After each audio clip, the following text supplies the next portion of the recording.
ಬೆಂಗಳೂರಿಂದ ಬಂದಿರೋದು ನಾನು. ಮೊದಲು ಯೂಟ್ಯೂಬಲ್ಲಿ ನೋಡಿಬಿಟ್ಟು ನಮ್ಮ ಹುಡುಗ ಹೇಳ್ದ ಈ ಕ್ಷೇತ್ರಕ್ಕೆ ಹೋದರೆ ತುಂಬ ಒಳ್ಳೆಯದಾಗುತ್ತೆ ಅಂದ. 2 ಸಾರಿ ಬಂದು, 1 ಸಾರಿ ಮತ್ತೆ ನಮ್ಮ ಮನೆಯವ್ರನ್ನ ಕರ್ಕೊಂಡು ಬಂದೆ, ದರ್ಶನ ಮಾಡ್ಕೊಂಡು ಹೋದ್ರು. ಇವನಿಗೆ ಕಿಡ್ನಿ ಸ್ಟೋನ್ ಆಗಿತ್ತು. ಒಂದು 8 mm ಇದೆ, ಒಂದು 7 mm ಇದೆ ಅಂತ ಹೇಳಿದ್ರು.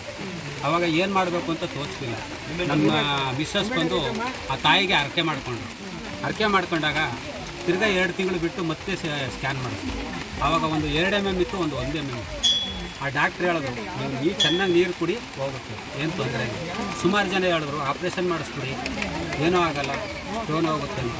ಇಲ್ಲ, ತಾಯಿಗೆ ದರ್ಶನ ಮಾಡಬೇಕು, ತಾಯಿ ಇವ್ರು ನೋಡಬೇಕು ಅಂತ ನಾನು ಅಲ್ಲಿ ಅವಾಗಿಂದ ವೆಯ್ಟ್ ಮಾಡಿ ಅಂತ ಬಂದಿದ್ದೆ. ದೇವರಲ್ಲಿ ನಾವು ಸೇವಕರು ಫಸ್ಟು ನೀವು ಅವ್ರನ್ನ ತೋರಿಸ್ಕೊಟ್ಟಿದ್ದೀರಾ. ನಿಜವಾಗ್ಲೂ ಸರ್ ನೋಡಿ, ವಾಂತಿ ಒಂದು ಸ್ಪೂನ್ ನೀರು ಕುಡಿತಿದ್ದವನು ವಾಂತಿ ಮಾಡ್ದ, ಆ ತೀರ್ಥ ಕೊಟ್ಟ ಮೇಲೆ ನೋಡಿ ವಾಂತಿ ಇಲ್ಲ.